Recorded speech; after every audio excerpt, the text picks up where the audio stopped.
Bienvenidos todos oficialmente a este canal, al canal de Gabo Gruvier. Mi nombre es Gabriel Gruvier y le damos la bienvenida al primer capítulo oficial de nuestro canal, donde vamos a estar hablando principalmente de tecnología, de lo que acontece en el mundo y también vamos a estar haciendo algunos tutoriales de cómo ocupar ciertas herramientas. Soy un entusiasta de la tecnología, ¿cierto? Me dedico hace algunos años, ¿cierto? En el área principalmente de desarrollo, ¿cierto? Plataformas. Nos hemos movido por aquí y por allá. Y el día de hoy, ¿cierto? Para poder empezar el primer capítulo oficial, siento que es fundamental y esencial para toda la persona que desee trabajar o que vaya a trabajar en tecnología es poder ocupar esta herramienta que para el día de hoy siento que es esencial. Y nos estamos refiriendo a Dockers. Dockers, sabemos que hay un montón de tutoriales, un montón de videos, ¿cierto?, en internet que hablan respecto a esto. ¿Y por qué? Porque hoy en día es esencial, fundamental, porque Dockers ha venido a cambiar el mundo, ¿cierto?, respecto a cómo trabajar, a cómo en este caso implementar, ¿cierto?, herramientas, desarrollos y también cómo poder mover, ¿cierto?, o migrar, ¿cierto?, plataformas. Pero para poder entender un poquito de Docker debemos remontarnos un poquito hacia atrás. Porque uno que viene, o en este caso que comienza a trabajar en este mundo ya con Docker instalado, uno dice, ¿y por qué tanto es el auge realmente por Docker? Y aquí es donde viene principalmente la diferencia. Hay que conocer de cómo veníamos trabajando, y digo veníamos porque sí, también trabajé con herramientas de hipervisado, y entender cómo hoy en día Docker viene a solucionar este problema. Y para eso, como bien digo, debemos remontarnos un poquito hacia atrás. Y nos estamos refiriendo que antes de que Docker existiera, solamente nosotros teníamos herramientas de virtualización. También, ¿cierto? Herramientas de hipervisados. Y nosotros cuando queríamos principalmente poder levantar una plataforma, teníamos algunas herramientas que podíamos trabajar. Las más conocidas son las que podemos ver acá, ¿cierto? Vamos a sacar esto de aquí, ahí. Vamos a mover esto para acá, ¿cierto? Y teníamos VMware, Hyper-V y VirtualBox. Existen un montón más, como Proxmox, existen a nivel de empresarial otro tipo de herramientas, ¿cierto?, que se pueden ocupar a mayor escala, a menor escala, pero en cierta forma todos realizan similarmente lo mismo. ¿Y a qué nos estamos refiriendo? Cuando nosotros hablamos de una herramienta de virtualización, nos estamos refiriendo a un software que yo instalaba dentro de mi computadora, ya sea en un servidor o en una máquina personal, y lo que hacía este software, ¿cierto?, era poder subdividir mi hardware, o en este caso mis componentes, gracias a un hipervisor. El hipervisor lo que hacía era poder tomar, ¿cierto?, todo lo que era la infraestructura, o en este caso el hardware de mi máquina, y poder dividirlo, ¿cierto?, de acuerdo a las máquinas que yo necesitaba levantar. En este caso, a las máquinas que yo podía virtualizar. Yo podía tener cuantas máquinas virtualizadas que necesitara de acuerdo al hardware que tuviese. O sea, si en este caso, en esta virtual machine o en esta máquina principal que tengo, yo tuviese una máquina de 8 GB de RAM, ¿cierto? 4, pongámosle 6 CPU y un disco de 1 TB, ¿cierto? ¿Qué pasaría con esto? Es que yo podría principalmente asignarle de este hardware que tenemos acá, se lo podría asignar, ¿cierto?, a cada máquina virtual, dejándolo reservado para esa máquina como tal. ¿Qué quiere decir esto? Que yo podría tener, por ejemplo, una máquina acá con 2 GB de RAM, ¿cierto? Podría asignarle 2 CPUs también. Vamos a correr esto un poquito más para acá, para que se vea.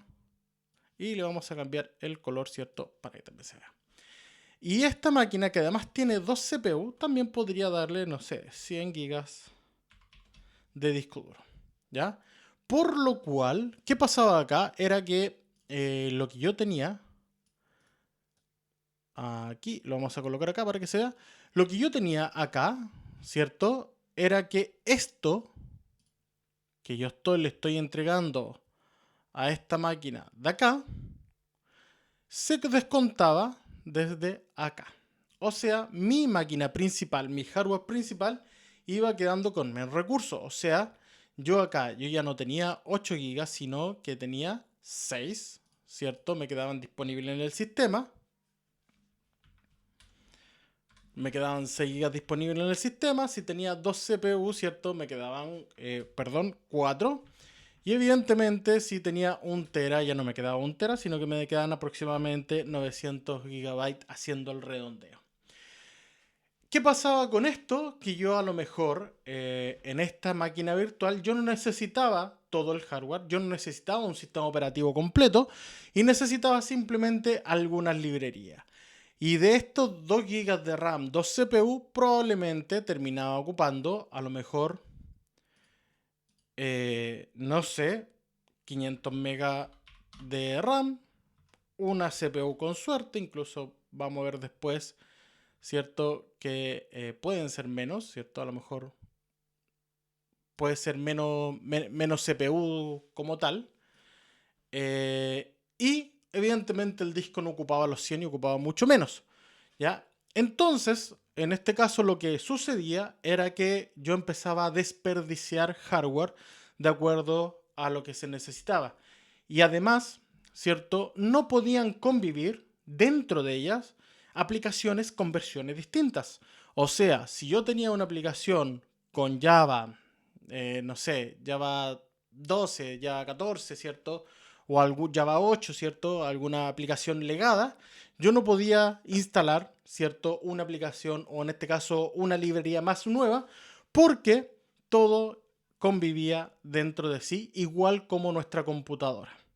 Y ahí empezaban a nacer un montón de problemas, principalmente relacionados con el hardware, donde, eh, donde existía un montón de desperdicio de CPU para poder levantar aplicaciones pequeñas.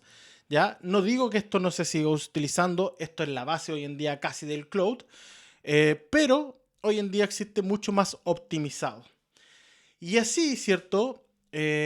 Así como se habla principalmente de lo que es la virtualización como tal, el 2013 en el PyCon, ¿cierto? Se ve por primera vez al público Dockers. Y en este caso fue por Solomon Hykes, ¿cierto? Donde en el 2013 en el PyCon, ¿cierto? Él presenta públicamente lo que era Dockers. Y para ese sentido, ¿cierto? Cuando muestra al público cómo funcionaba, o en este caso, qué es lo que era, vino a revolucionar un poco la escena. ¿Por qué? Porque fíjense que ya no teníamos una capa de hipervisor, sino que teníamos un sistema operativo completo.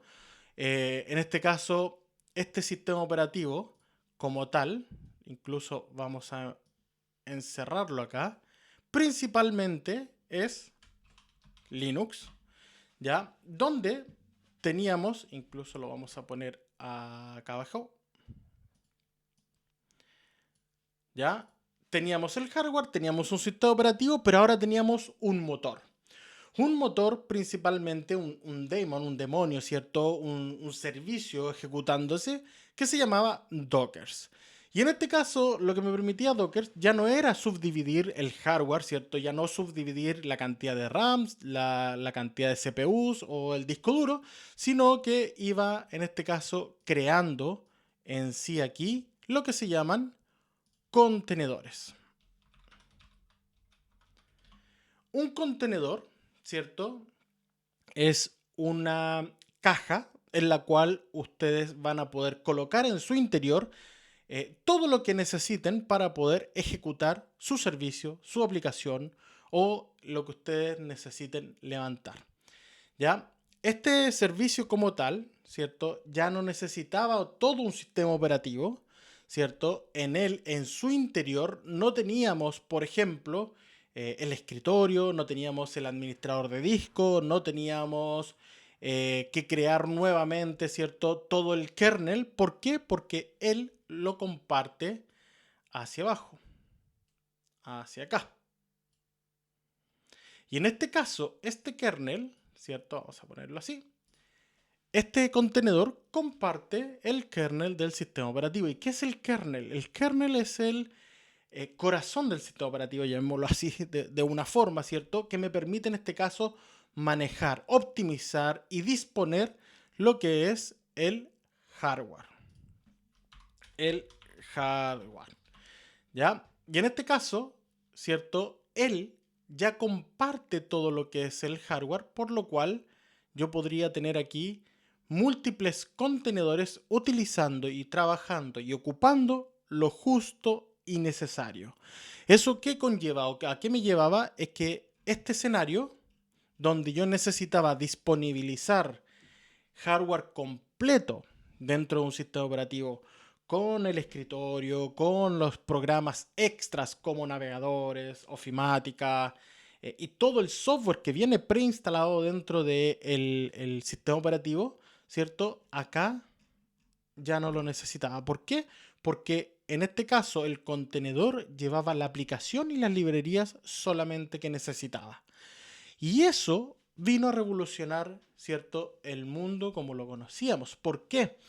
Porque yo ya no necesitaba subdividir mi hardware, ¿cierto? Yo ya no tenía problemas, ¿cierto?, de compatibilidad en el sentido de que si necesitaba levantar otra aplicación con una versión distinta, no tenía que levantar una máquina completa, sino que simplemente levantaba un contenedor con las librerías, con los binarios y la aplicación, ¿cierto?, correspondiente. Estos contenedores entre sí no se ven, son, ¿cierto?, relativamente, entre comillas, aislados, ¿ya? Uno de otro. ¿Ya? ¿Y por qué digo entre comillas? Porque más adelante vamos a ver que los podemos comunicar entre sí. Pero esto quiere decir, incluso voy a hacer aquí una separación para que no se confunda. Este para acá y este para acá. ¿Cierto? Empezaron a crearse y a existir lo que eran contenedores. Podían vivir todo dentro de un mismo sistema operativo, principalmente Linux, ¿ya? Ellos comparten el kernel de Linux. Por ende, ¿cierto? Yo podía tener, de acuerdo al hardware que tenía, múltiples contenedores funcionando en su interior con distintas versiones, distintas librerías, pero no disponía todo el hardware en sí. ¿Ya? Ahora, un contenedor, ¿cierto? En este caso, un contenedor tiene distintas piezas, engranajes que nos hace funcionar. En este sentido, un contenedor primero va a estar funcionando a base de algo que se llama una imagen. Una imagen, ¿cierto?, es la base para poder construir un contenedor. Dentro de la imagen nosotros vamos a tener lo que es el, llamémoslo entre comillas, el sistema, ¿ya? O las librerías base, ¿ya? Por ejemplo, si yo necesito tener, y voy a bajar esto un poquito, perdón, acá. Si yo necesito tener aquí, incluso, a ver, vamos a moverlo esto para acá. Esto lo vamos a mover para acá. Y esto le vamos a hacer una curvita más acá. Ahí sí. Entonces, esta imagen, ¿cierto? Va a tener todos los datos que necesite mi aplicación, idealmente. ¿Ya?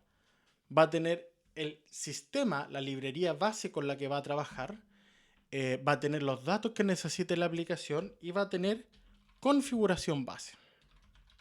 Ya vamos a ver a qué nos estamos refiriendo con configuración base.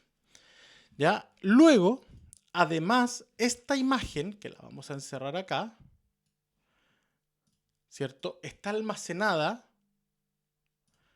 Vamos a poner, está almacenada en un repositorio que se llaman registry o registro de imágenes. En este caso, las imágenes, o sea, los registros de imágenes, lo que hacen es poder almacenar lo que son, en este caso, imágenes base, ¿ya? ¿Para qué? Porque yo desde un registro de imágenes puedo obtener una imagen y base a esta imagen yo puedo construir un contenedor, ¿ya? Y este contenedor funciona gracias a ¿qué cosa? Al Docker Daemon, o en este caso al motor de Docker que funciona sobre nuestro sistema operativo. Entonces, nosotros necesitamos primero tener instalado el motor de Docker en nuestro sistema operativo. En este caso, si nosotros trabajamos con Linux, idealmente recomiendo trabajar con Linux, ¿cierto? Si es el caso. Si es Linux, evidentemente funciona de manera nativa. ¿Qué quiere decir de manera nativa? Que yo simplemente instalo el motor y ya. Se acabó. No tengo nada más que hacer. En cambio, si yo trabajo con Windows o Mac, en este caso, si yo trabajo aquí, ya sea con Windows o Mac, necesito instalar algo que se llama Docker Desktop. El Docker Desktop lo que hace es construir una mini máquina virtual, una máquina virtual con el kernel de Linux.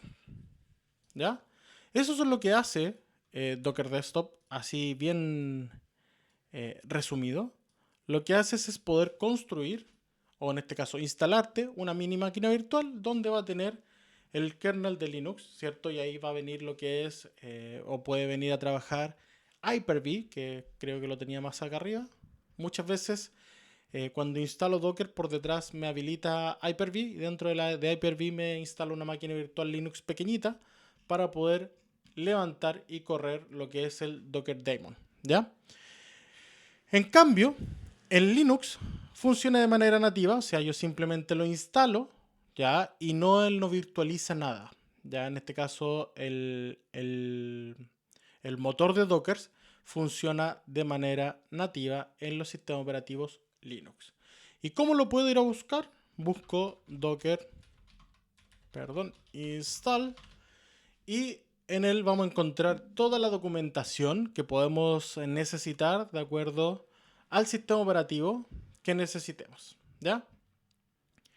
Aquí tenemos los binarios, ¿cierto? De acuerdo a la arquitectura en la cual se esté trabajando, y evidentemente si vamos a trabajar o vamos a buscar con Windows, ¿cierto? Le podemos especificar acá Windows, y evidentemente me va a decir install Docker Desktop on Windows, y aquí yo lo voy a poder trabajar ya sea con Windows Subsystem Linux, ¿cierto? WSL2, o con un Hyper-V, ¿cierto? O con Windows Subsystem Linux en ARM, ¿ya? En este caso, yo cuando tengo instalado esto, voy a poder ya ocupar Docker sin ningún problema dentro de mi máquina o dentro de mi computadora. Entonces, si resumimos un poco esto, nosotros venimos desde la historia donde teníamos máquinas virtuales. Yo tenía que dividir todo lo que era el hardware de mi computadora, ¿cierto? En este caso, si necesitaba levantar una aplicación muy pequeña, necesitaba ya dividir todo el hardware que me gastaba el sistema operativo más el hardware que necesitaba la aplicación como tal. Si necesitaba levantar otra versión en paralelo de esta aplicación, necesitaba levantar otra máquina virtual con un sistema operativo cierto distinto. En este caso, cuando me refiero a un sistema operativo distinto, es que una versión nueva del sistema operativo con las librerías que necesita y con el hardware que correspondía. ¿Qué generaba esto? Desperdicio de hardware, ¿cierto? Complicaciones, porque a nivel empresarial, si necesitaba levantar múltiples aplicaciones, necesitaba máquinas enormes. Y el 2013 lo que viene es y nace Linux. O sea, perdón, nace Docker. En este caso, Docker lo que hace principalmente es trabajar sobre un sistema operativo, sobre el kernel del sistema operativo, que es principalmente Linux, donde en él va a empezar a levantar contenedores, y el contenedor, a diferencia de la máquina virtual, lo que hace es poder, ¿cierto?, empaquetar, encerrar todas las librerías, binarios y todo lo que necesita para poder trabajar y funcionar nuestra aplicación. Este contenedor está hecho y está trabajado o está construido a base de una imagen, y esa imagen es almacenada en un registro, en un registry, perdón, en un registry, ¿cierto? Que puede ser público o puede ser privado. Ojo con eso. ¿Ya? En el caso del público, que es el que más utilizamos todos, ¿cierto? Se llama Docker Hub. Y aquí yo voy a poder encontrar imágenes, ¿ya? ¿Y por qué digo que hoy en día todos debiésemos aprender a ocupar Dockers? Porque incluso si queremos levantar hoy en día una inteligencia artificial, lo podemos hacer en contenedores. Entonces, cuando hablamos de una imagen base, por ejemplo, si yo necesito que mi aplicativo vaya a correr Python, yo puedo tomar una imagen de Python que va a tener evidentemente solamente instalado Python y librerías de Python en su interior. No tiene nada más, y ahí yo puedo, ¿cierto?, correr mi aplicación justa y necesaria. Y así, ¿cierto?, yo en el Docker Hub puedo buscar lo que necesite. Por ejemplo, si necesito una base de datos MySQL, tenemos una imagen que viene con un Linux mínimo, ¿ya? O en este caso viene con el motor de base de datos corriendo en su interior para yo poder levantar, ¿cierto?, el servidor de base de datos, ¿cierto?, en sí. ¿Ya? Entonces, de esta forma nosotros cerramos este video, donde el próximo vamos a estar trabajando con contenedores, con imágenes, y vamos a empezar a meter las manos en lo que es toda esta tecnología, que de verdad los invito a empezar a ocuparla. Los invito a suscribirse, ¿cierto?, al canal, activen la campanita y nos vemos en el próximo video. ¡Chao!